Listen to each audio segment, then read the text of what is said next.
hayat Allah, insan perlu pembangunan tujuan Allah. Kristus menang, iblis malu, rencananya segera tergenap. Bangunkan ku Tuhan, ku tak mau jalan sendiri, hidup di roh, tiasa doa dan baca, aminlah. Tuhan hayat, penuh rahmat, kelimpahannya suplayan kita.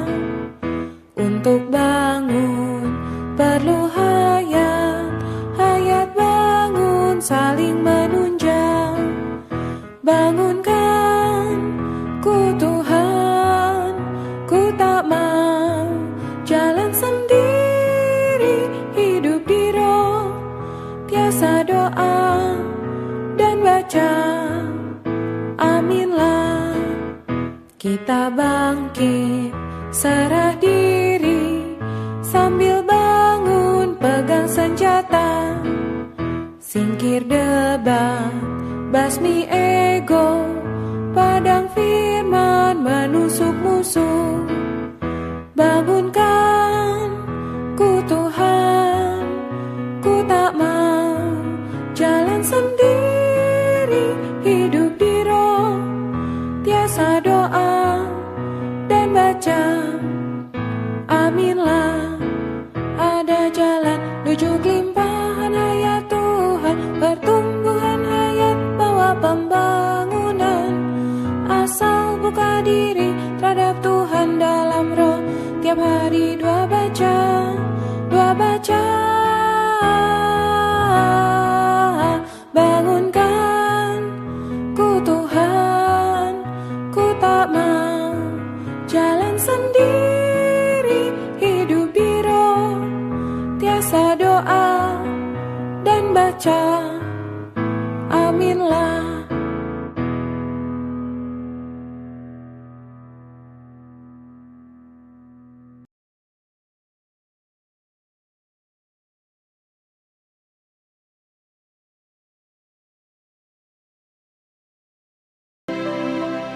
Berita ke-32.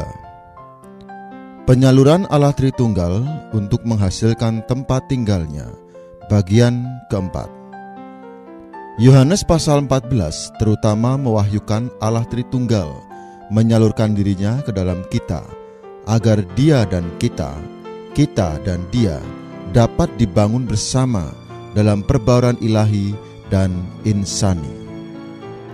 Pasal ini menyingkapkan Allah Tritunggal, Bapa, Putra, dan Roh, menyalurkan dirinya ke dalam kaum beriman dalam Yesus Kristus, agar Allah dan kaum beriman dapat dibangun menjadi satu, yaitu pembangunan antara keilahian dengan keinsanian, hingga pada akhirnya bangunan ini menjadi tempat kediaman bersama. Inilah dasar perkataan Tuhan dalam Yohanes pasal 15 ayat 4. Tinggallah di dalam aku, dan aku di dalam kamu.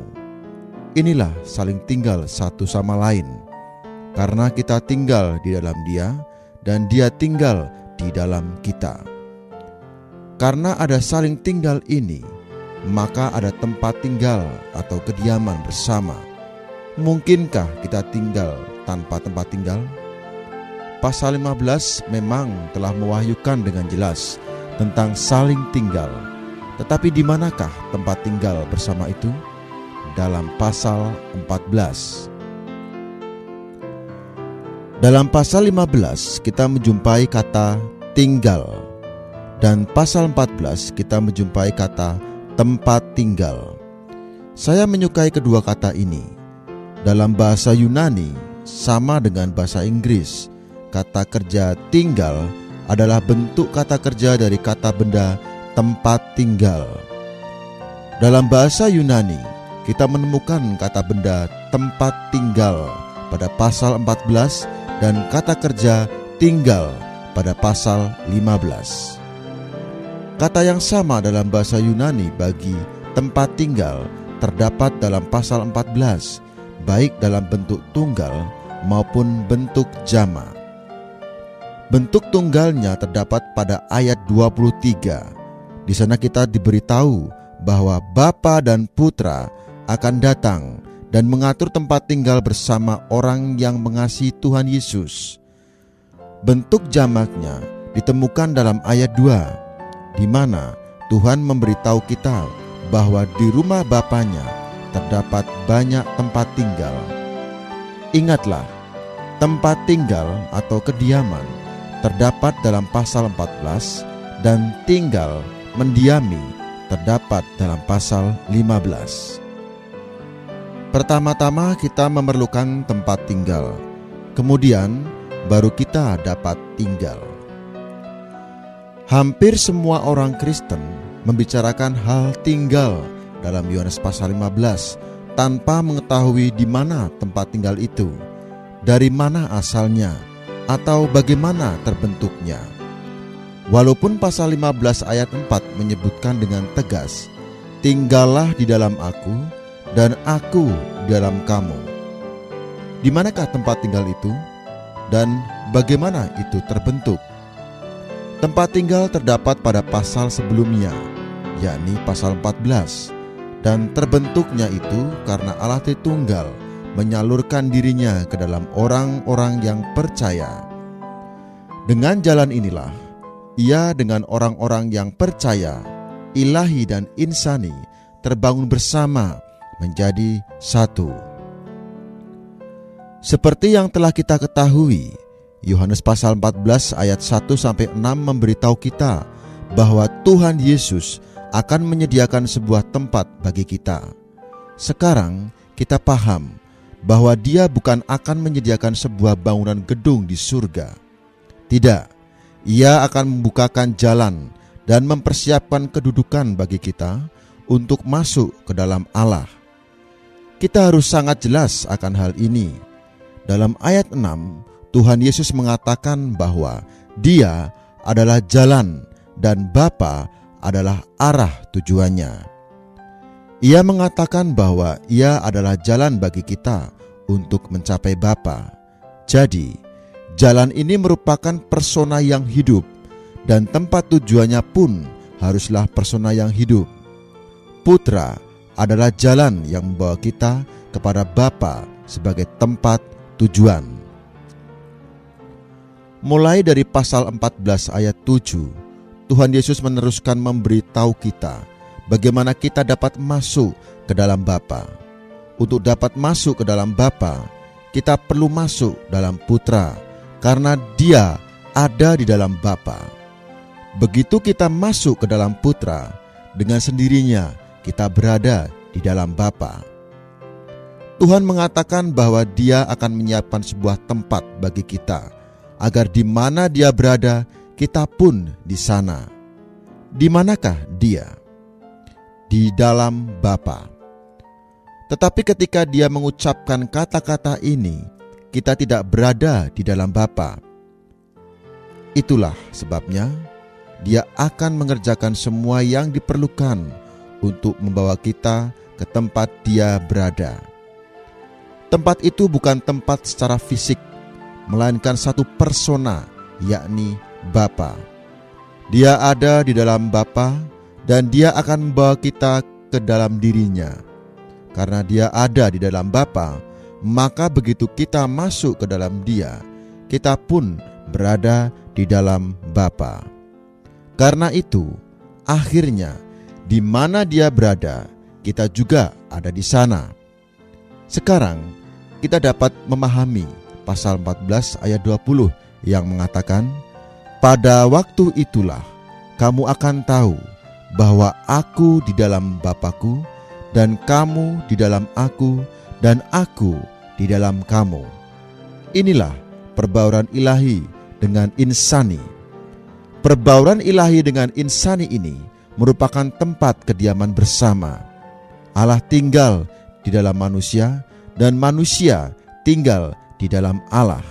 Inilah tempat kediaman bersama dan saling mendiami satu sama lain. Inilah inti pemikiran dari Yohanes pasal 14.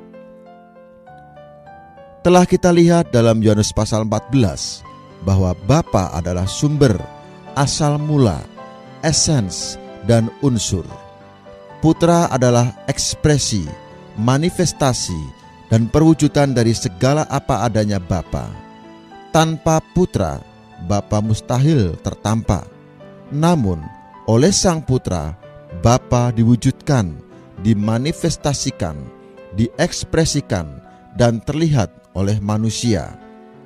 Manusia dapat memandang Putra, asalkan mereka nampak Putra, pasti akan nampak Bapa, karena Bapa terwujud di dalam Putra.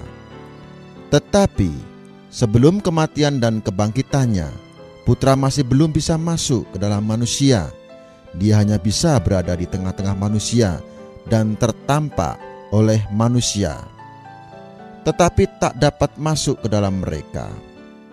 Karena itu, Putra harus tersalib dan melalui proses kematian dan kebangkitan. Melalui proses kematian dan kebangkitan, barulah Putra berubah dari bentuk tubuh daging menjadi bentuk roh. Ini ibarat perubahan bentuk sebuah semangka besar menjadi jus atau cairan melalui proses pemotongan dan penekanan. Hasil dari proses ini adalah cairan yang mudah masuk ke dalam setiap orang. Sebelum Tuhan melewati proses sedemikian, roh itu masih belum ada. Pasal 7 ayat 39. Akan tetapi, setelah proses ini terjadi, roh hayat itu ada di sini. Sama halnya, sebelum semangka diproses, cairan belum ada, kecuali sebuah semangka yang besar. Tetapi sesudah melalui proses, kita mempunyai cairan semangka untuk diminum. Apakah roh itu? Roh itu adalah realitas, realisasi dari segala apa adanya Allah Bapa dan Allah Putra. Apa adanya Bapa dan Putra terrealisasi di dalam roh itu. Roh ini mendatangi kita, masuk ke dalam kita, serta tinggal di dalam kita. Dengan demikian, Allah Tritunggal disalurkan ke dalam kita. Melalui penyaluran inilah, kita semua mengetahui bahwa Putra di dalam Bapa, kita di dalam Putra, dan Putra di dalam kita. Dia dengan kita dengan Dia, menjadi suatu wujud yang berbaur. Wujud yang berbaur ini adalah tempat tinggal bersama antara ilahi dan insani. Dengan adanya tempat tinggal ini, ada saling tinggal satu sama lain. Kita tinggal di dalam Dia, dan Dia tinggal di dalam kita. Inilah ekonomi Allah. Ketiga, Allah Tritunggal mengatur tempat tinggal bersama kaum beriman. Sekarang, kita perlu memperhatikan Allah Tritunggal yang mengatur tempat tinggal bersama kaum beriman. Ini disinggung dalam ayat 21-24. Namun, sebelum melihat ini, kita perlu melihat beberapa butir yang lain. A. Putra telah datang, hidup oleh Bapa, dan melakukan perkara-perkara dalam nama Bapa. Putra telah datang dan hidup oleh Bapa. Pasal 5 ayat 43 dan pasal 6 ayat 57. Serta telah melakukan perkara-perkara dalam nama Bapa. Pasal 10 ayat 25. Bapa telah bekerja di dalam Dia. Pasal 14 ayat 10. Agar Bapa dimuliakan di dalam Putra. Pasal 14 ayat 13. Sewaktu Putra berbicara, Bapa pun bekerja. Saya menyinggung hal ini karena saya ingin memperlihatkan kepada Anda bahwa Bapa adalah sumbernya dan Putra adalah ekspresinya. Putra datang dalam nama Bapa dan Bapa bekerja melalui Putra. Putra adalah ekspresi Bapa sang sumber itu. B. Kaum beriman hidup oleh Putra dan melakukan perkara yang lebih besar dalam nama Putra. Kini, Umat beriman perlu hidup oleh Putra. Pasal 6 ayat 57. Dalam pasal 6 ayat 57, Tuhan Yesus berkata, "Siapa saja yang memakan aku akan hidup oleh aku." Kita perlu makan Yesus. Kata makan di sini dalam bahasa Yunaninya berarti memamah atau mengunyah. Jangan makan Yesus dengan cara yang biasa. Kita harus makan Dia dengan cara yang khusus, yakni mengunyah atau memamah. Jangan makan Yesus dengan kasar. Kunyahlah Dia sampai lembut. Dalam pasal 14 ayat 12, Tuhan berkata bahwa mereka yang percaya ke dalam Dia akan mengerjakan perkara yang lebih besar daripada yang telah Dia lakukan. Dalam ayat 13 dan ayat 14, Dia mengatakan bahwa jika kita meminta sesuatu dalam nama-Nya, Dia akan melakukannya. Dalam nama Tuhan berarti menjadi satu dengan Tuhan, hidup berdasarkan Tuhan, dan membiarkan Tuhan hidup di dalam kita. Tuhan datang dan melakukan perkara-perkara dalam nama Bapa. Yohanes pasal 5 ayat 43 dan pasal 10 ayat 25. Ini berarti Dia adalah satu dengan Bapa. Yohanes pasal 10 ayat 30. Hidup oleh Bapa. Yohanes pasal 6 ayat 57. Dan Bapa juga bekerja di dalam Dia. Yohanes pasal 14 ayat 10. Dalam kitab-kitab Injil, Tuhan adalah ekspresi Bapa, bekerja dalam Bapa. Dalam kitab Kisah Para Rasul, murid-murid adalah ekspresi Tuhan yang bekerja dan bahkan melakukan perkara yang lebih besar dalam nama-Nya. Yohanes pasal 14 ayat 12. Mereka memerlukan putra hidup di dalam mereka. Pasal 14 ayat 19, agar putra dapat diekspresikan sebagai roh. C. Putra hidup dan berbicara di dalam kaum beriman. Putra hidup dan berbicara di dalam kaum beriman. Inilah butir yang sangat penting. Kristus yang hidup terus-menerus berbicara di dalam kita. Ia tak akan pernah berhenti bicara. Karena keadaan kita yang masih dipenuhi dengan hal-hal yang negatif, maka kebanyakan yang dibicarakan oleh Kristus yang hidup ini hanya satu kata, tidak atau jangan. Dari pagi hingga malam, dari malam hingga pagi, hampir satu-satunya kata yang Dia katakan adalah tidak. Seorang saudari mungkin berkata, "Aku akan pergi membeli sepasang sepatu ke Toserba." Namun Tuhan berkata, tidak. Seorang saudara mungkin sedang ingin berbincang-bincang dengan seorang saudara tertentu, namun Kristus yang tinggal di dalam berkata, tidak. Bukankah ini pengalaman Anda? Saya tahu bahwa Kristus yang berhuni ini seringkali mengucapkan kata ini kepada Anda. D. Kaum beriman mengasihi putra, menuruti perintahnya, dikasihi oleh Bapa dan Putra, dan beroleh pernyataan Putra. Jika kita mengasihi Tuhan, kita akan menuruti perintah-perintahnya. Pasal 14 ayat 15, ayat 21 dan 23. Dalam pasal 14 ayat 21, Tuhan berkata, "Siapa saja yang memegang perintahku dan melakukannya, dialah yang mengasihi aku. Siapa saja yang mengasihi aku, ia akan dikasihi oleh Bapa-Ku, dan aku pun akan mengasihi dia dan akan menyatakan diriku kepadanya." Jika kita memegang perintah-perintah Tuhan, kita akan dikasihi oleh Bapa dan Putra, dan Putra akan menampakkan dirinya kepada kita. Coba katakan, menurut pengalaman, sewaktu Tuhan berkata tidak dan Anda menaatinya, apakah akibatnya? Anda segera menemukan bahwa Anda berada dalam penyertaan Tuhan. Tetapi jika kita tidak mempedulikan bisikan tidak ini, pastilah kita kehilangan penyertaannya. Kapan kala kita mendengarkan perkataannya dan memegang perintah-perintahnya, penyertaannya segera diperkuat hingga menjadi manis, berharga, mendiris, menguatkan, menerangi, dan merawat. Inilah pernyataan Kristus yang berhuni.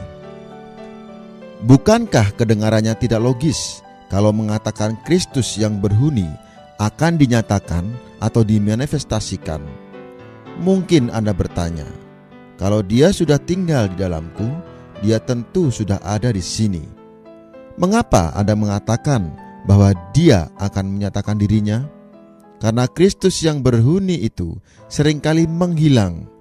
Meskipun dia tinggal di dalam Anda, namun muncul dan hilangnya dia di dalam perasaan Anda tergantung pada taat tidaknya Anda terhadap perkataannya.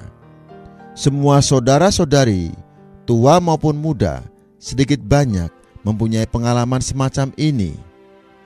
Pernah sekali ketika saya merasa agak kesepian, saya berkata kepada diri saya, aku ingin pergi mengunjungi saudara Yohanes dan bercakap-cakap dengan dia.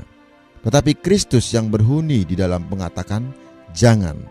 Kemudian saya berkata, bagaimana kalau aku menjenguk saudara Francis? Kata sang penghuni itu, mengatakan lagi, jangan. Saya lalu bertanya, apa yang harus kulakukan? Tuhan berkata, tinggal saja bersamaku. Siapakah aku ini? Dia adalah Kristus yang berhuni. Begitu saya menjawab, amin Tuhan, penyertaan Tuhan yang berhuni ini menyorot dan menjadi demikian manis dan kuatnya. Ia akan mendatangkan banyak terang. Akan tetapi, jika setelah saya mendengar ia mengatakan jangan, namun saya tetap acuh tak acuh terhadap perkataannya dan tetap pergi menjenguk saudara-saudara, pasti penyertaannya akan menghilang dan kegelapan di dalam saya akan menguasai saya hingga saya kehilangan arah dan tidak damai. Kita semua harus belajar satu hal. Taat kepada perintah-perintah Tuhan adalah berdasar pada kasih kita terhadap Dia.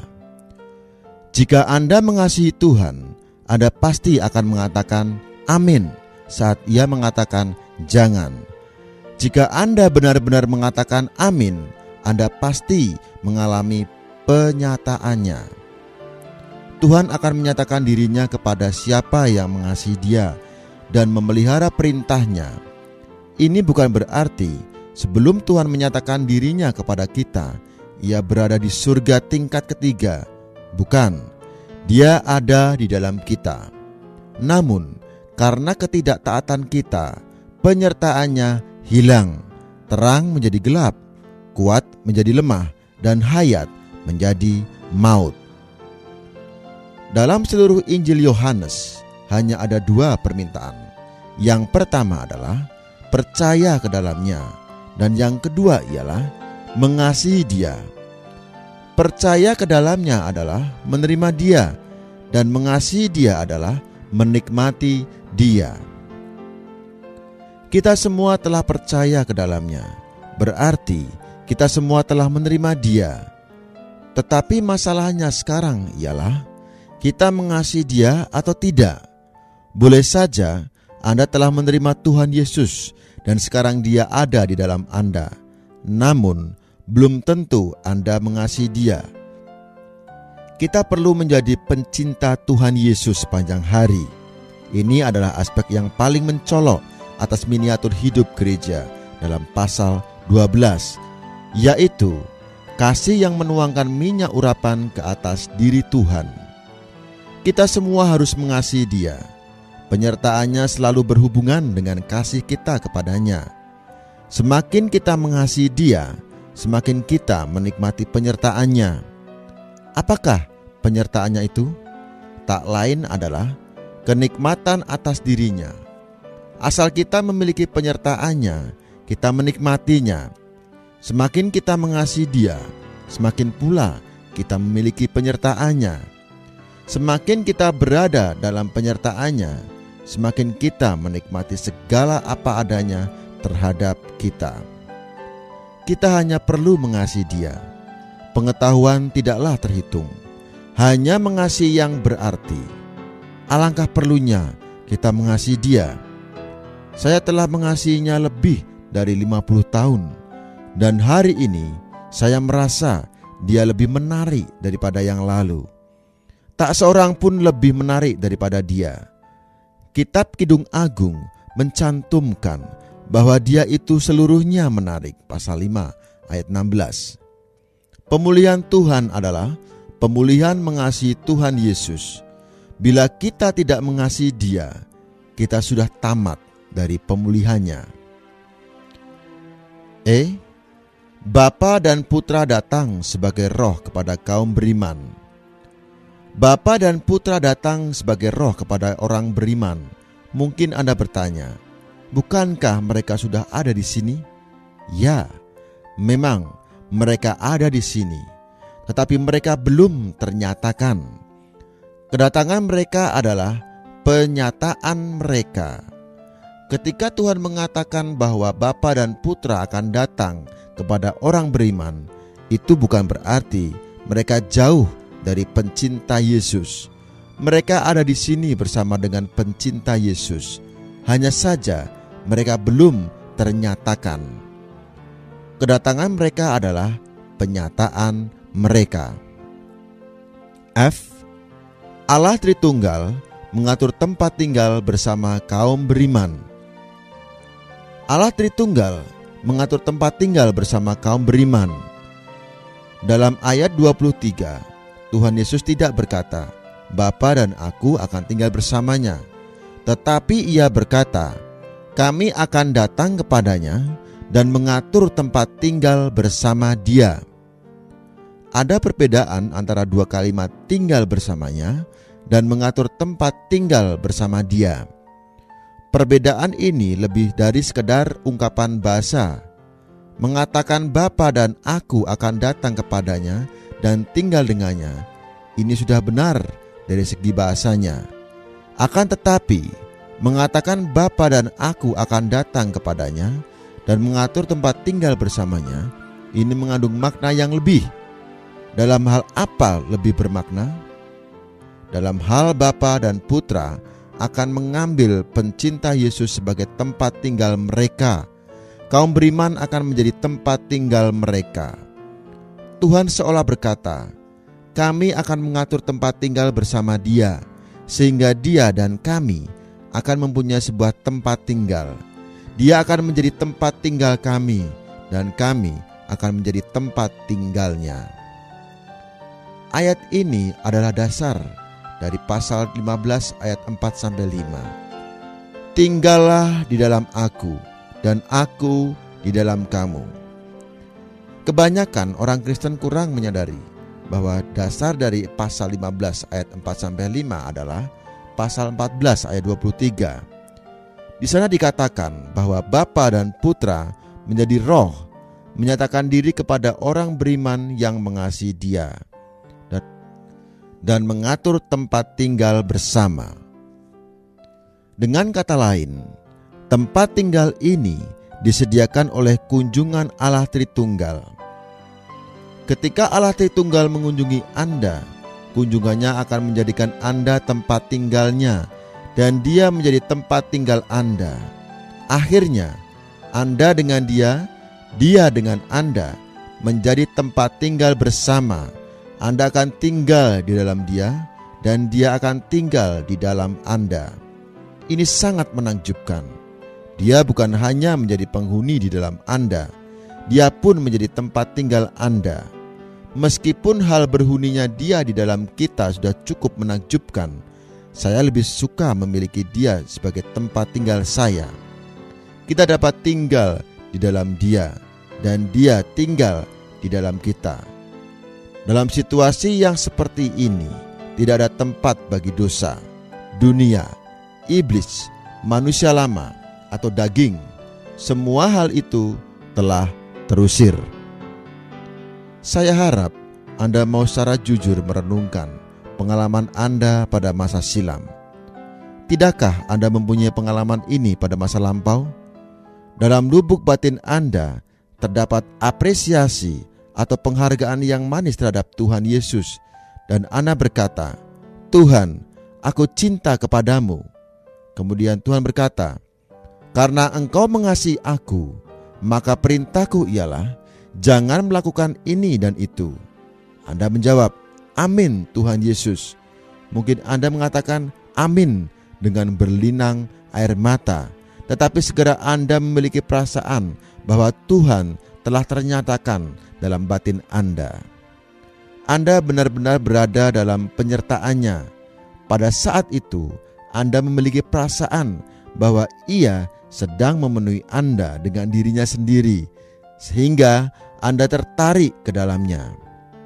Anda tinggal di dalam Dia, dan Dia tinggal di dalam Anda. Anda menjadi tempat tinggalnya, dan Ia menjadi tempat tinggal Anda. Saya yakin kita semua pernah mengalami hal seperti ini, baik secara mendalam maupun secara dangkal, baik dalam waktu yang panjang maupun hanya beberapa menit. Kita perlu mengalami hal demikian sepanjang hari. G. Tempat tinggal bersama ini adalah salah satu dari antara banyak tempat tinggal yang semacam ini. Tempat tinggal yang dikatakan dalam ayat 23 adalah salah satu dari antara banyak tempat tinggal dalam ayat 2. Jangan lupa bahwa Anda ini hanya satu dari antara banyak tempat tinggal. H. Ini untuk pembangunan tempat kediaman Allah. Allah Tritunggal mengatur tempat tinggal bersama kaum beriman adalah untuk pembangunan tempat kediamannya. Setiap kali Anda memiliki perasaan yang manis bahwa Anda berada dalam penyertaan Tuhan, dan Tuhan dengan sangat limpah tinggal di dalam Anda, saat itu Anda juga mempunyai perasaan bahwa Anda mengasihi semua orang beriman. Menurut pemahaman Anda saat itu, Anda tidak ada masalah apapun dengan setiap orang beriman, dan Anda selalu siap mengampuni kesalahan setiap saudara dan saudari. Apakah ini? Ini adalah keinginan bersatu dengan kaum beriman bagi pembangunan Allah. Setiap kali Anda berada dalam situasi sedemikian ini dengan Tuhan, Anda pasti ingin dibaurkan dengan kaum beriman, tidak suka menyendiri. Pembangunan tempat kediaman Allah di antara manusia di muka bumi hari ini seluruhnya berdasar pada pengalaman ini. Mungkin ada dua saudara bersengketa satu sama lain. Apa yang dapat menyelesaikannya? Itu tidaklah mudah. Pada suatu hari, kedua orang itu mulai mengasihi Tuhan, dan mereka mempunyai apresiasi yang manis dan dalam terhadap Dia. Tuhan memberi satu perintah dan mereka melaksanakan. Maka segera keduanya berada dalam penyertaan Tuhan. Sengketa pun berlalu. Inilah cara Tuhan melakukan pekerjaan pembangunan ilahi di antara kita. Ini bukan perkara organisasi, peraturan, atau pengajaran yang di luar. Ini mutlak perkara kita mengasihi Tuhan, mengalami penyataannya, dan tinggal bersama Dia. Keempat, peringatan penghibur dan kedamaian hayat. A. Penghibur, yaitu Roh Kudus, diutus oleh Bapa dalam nama Putra. Dalam ayat 26 Tuhan berkata, "Tetapi penolong atau penghibur, yaitu Roh Kudus, yang akan diutus oleh Bapa dalam namaku, Dialah yang akan mengajarkan segala sesuatu kepadamu dan akan mengingatkan kamu akan semua yang telah kukatakan kepadamu." Di sini nampak bahwa penghibur, yaitu Roh Kudus, telah diutus oleh Bapa dalam nama Putra. Roh Kudus tidak hanya diutus oleh Bapa, tetapi juga datang dari dan bersama Bapa. Pasal 15 ayat 26. Dalam bahasa Yunani, kata sambung dari dalam pasal 15 ayat 26 adalah para. Kata ini berarti di samping, dan seringkali diartikan dari dengan. Hal yang sama dapat dilihat di tempat lain dalam Injil Yohanes. Contohnya, dalam pasal 6 ayat 46, Tuhan berkata, "Hal itu tidak berarti bahwa ada orang yang telah melihat Bapa. Hanya Dia yang datang dari Allah, Dialah yang telah melihat Bapa." Kata "dari" dalam ayat ini ialah para dalam bahasa Yunani. Arti di sini ialah dari dengan. Tuhan tidak hanya datang dari Allah, tetapi juga dengan atau bersama Allah. Tuhan bukan hanya datang dari Allah, Dia pun tetap bersama Allah. Pasal 8 ayat 16 dan ayat 29, pasal 16 ayat 27. Contoh lain yang juga mengandung arti para dapat kita jumpai dalam pasal 17 ayat 8. Di sana Tuhan berkata kepada Bapanya tentang murid-muridnya bahwa mereka tahu benar-benar bahwa aku datang dari Engkau. Kata "dari" di sini artinya juga adalah dari dengan.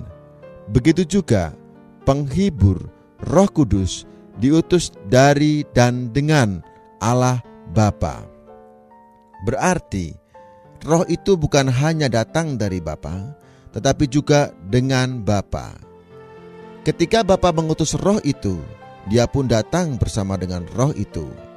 Penghibur datang dari Bapa dan bersama dengan Bapa. Bapa itu sumbernya. Sewaktu Roh itu datang dari sumber, itu tidak berarti Dia itu lepas dari sumbernya, melainkan Dia datang bersama dengan sumbernya. Penghibur, Roh Kudus, diutus Bapa dalam nama Putra. Maka Roh Kudus datang dalam nama Putra untuk menjadi realitas namanya. Apakah arti di dalam namaku? Nama itu adalah Putra sendiri, dan Roh itu adalah personanya. Apa adanya Sang Putra. Ketika kita menyeru nama Putra, kita mendapatkan Roh itu. 1 Korintus pasal 12 ayat 3. Putra datang dalam nama Bapa, pasal 5 ayat 43. Karena Putra dan Bapa adalah satu, pasal 10 ayat 30. Kini Roh itu akan datang dalam nama Putra karena Roh dan Putra adalah satu juga. 2 Korintus pasal 3 ayat 17. Inilah Allah Tritunggal, Bapa, Putra, dan Roh Kudus akhirnya mendatangi kita sebagai Roh itu. Roh itu datang dalam nama Putra. Saat Anda menyeru nama Yesus, Roh itu datang. Nama Putra ialah Yesus, dan personanya ialah Roh itu. Allah Bapa mengutus Roh itu, dan Roh itu datang dalam nama Putra. Akhirnya Allah Tritunggal yang datang. Ketika Roh itu mendatangi kita, Bapa juga datang. Putra pun ada di sini, karena Roh itu datang bersama Bapa dalam nama Putra.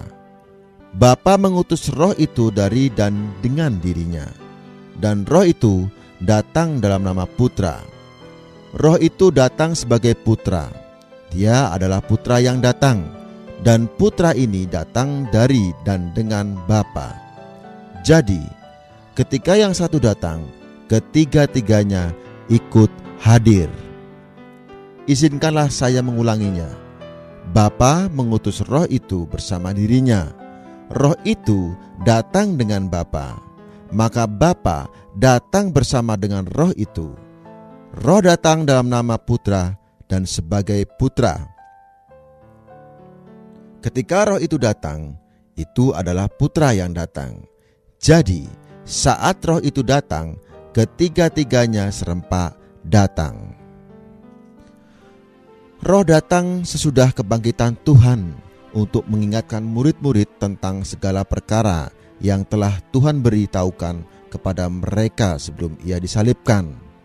Ini adalah peringatan kembali dari Roh itu yang diutus dari dan bersama Bapa, yang datang sebagai Putra dalam nama Putra.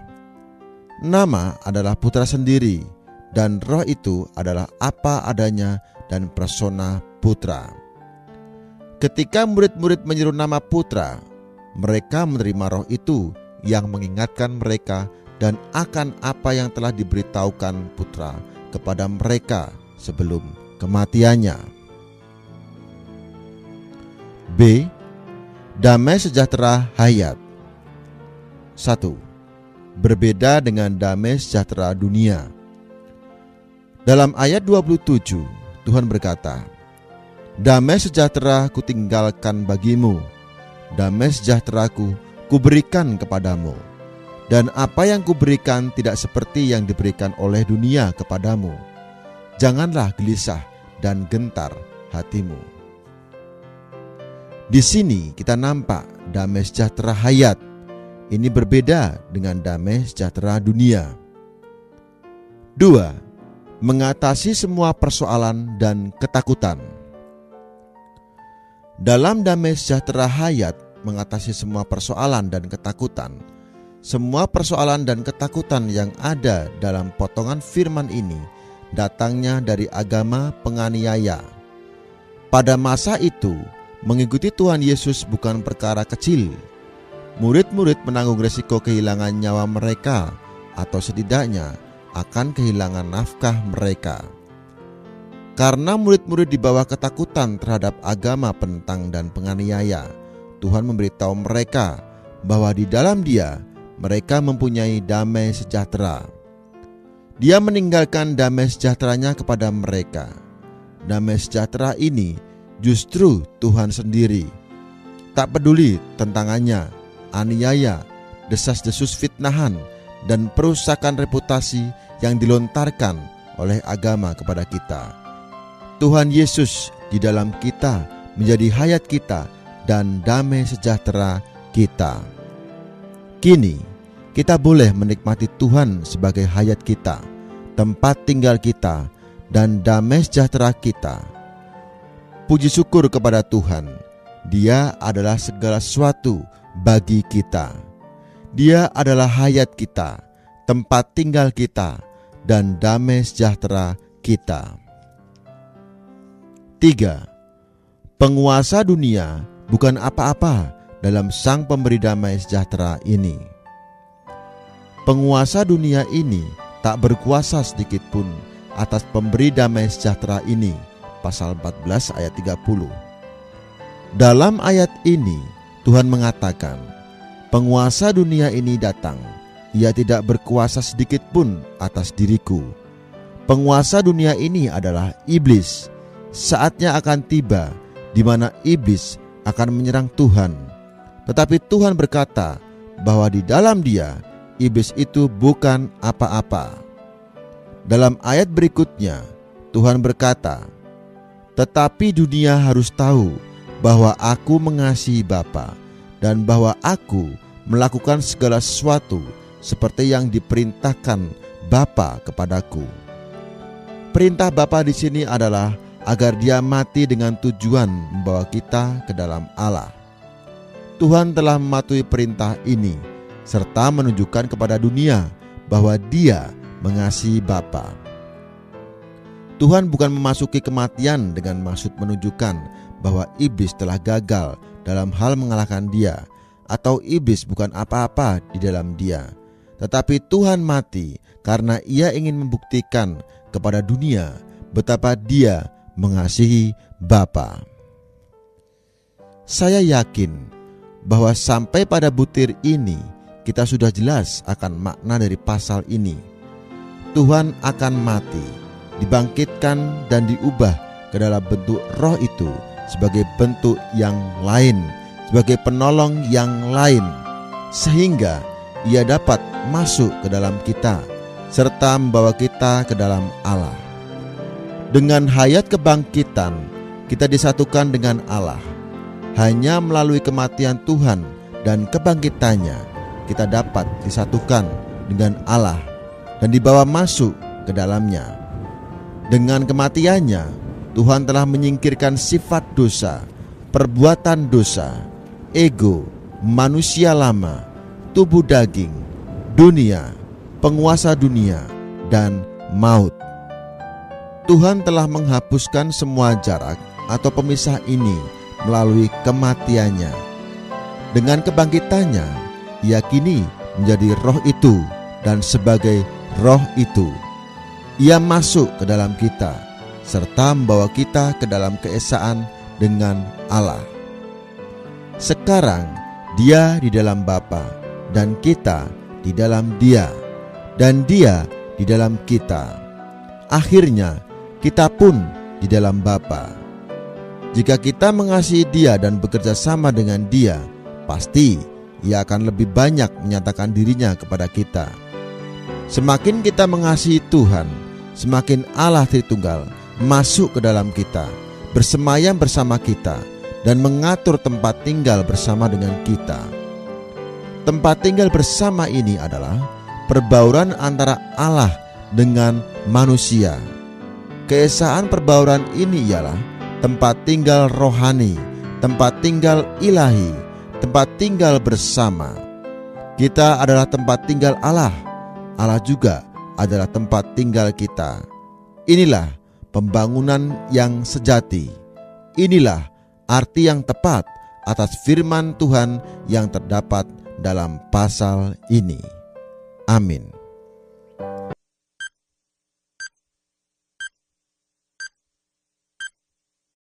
Sehat dimanapun Anda berada. Pagi ini topik kita tentang olahraga pada lansia. Seperti kita ketahui, dengan meningkatnya umur harapan hidup dari 60 tahun hingga saat ini di atas 70 tahun, membuat jumlah lansia bertambah banyak ya. Tentu ini harus disertai dengan peningkatan kualitas hidup mereka, sehingga mereka tidak menjadi beban bagi ekonomi negara, termasuk bagi keluarganya ya. Salah satu upayanya adalah dengan olahraga yang sesuai dengan kebutuhan mereka. Apa nih olahraganya? Pertama, olahraga jalan di tempat atau jalan keliling komplek boleh ya. Berenang juga direkomendasikan. Kemudian senam pada lansia itu juga sudah banyak. Nah, sekarang frekuensi dan bobot olahraga yang baik itu berapa sih? Minimal 30 menit per hari, 5 hari dalam seminggu. Kemudian dimulai dengan olahraga ringan, olahraga sedang, dan lansia sebaiknya menghindari olahraga dengan intensitas tinggi ya, karena ini berbahaya bagi kesehatan jantung mereka. Nah, dari American Heart Association, ada pedoman khusus yang merekomendasikan bahwa lansia sebaiknya melakukan minimal 150 menit olahraga moderat per minggu. Nah, kemudian ada alasan apa atau manfaat apa bagi lansia agar berolahraga? Yang pertama tentunya meningkatkan kesehatan jantung ya. Yang kedua, mengurangi risiko penyakit kronis seperti diabetes, hipertensi, osteoporosis. Kemudian yang ketiga, meningkatkan keseimbangan dan fleksibilitas sehingga mengurangi risiko jatuh dan cedera. Yang keempat, meningkatkan fungsi kognitif di mana aliran darah ke otak meningkat dan juga mengurangi risiko demensia atau kepikunan. Yang kelima, mengurangi stres karena akan dikeluarkan hormon endorfin ya pada saat kita olahraga teratur. Mengurangi risiko kematian dengan meningkatkan kesehatan jantung, mengurangi risiko penyakit kronis, dan meningkatkan kualitas. Pemirsa sehat dimanapun berada, demikian topik kita hari ini. Kita akan jumpa lagi pada topik lainnya. Salam sehat, Dr. Trisna, Depok.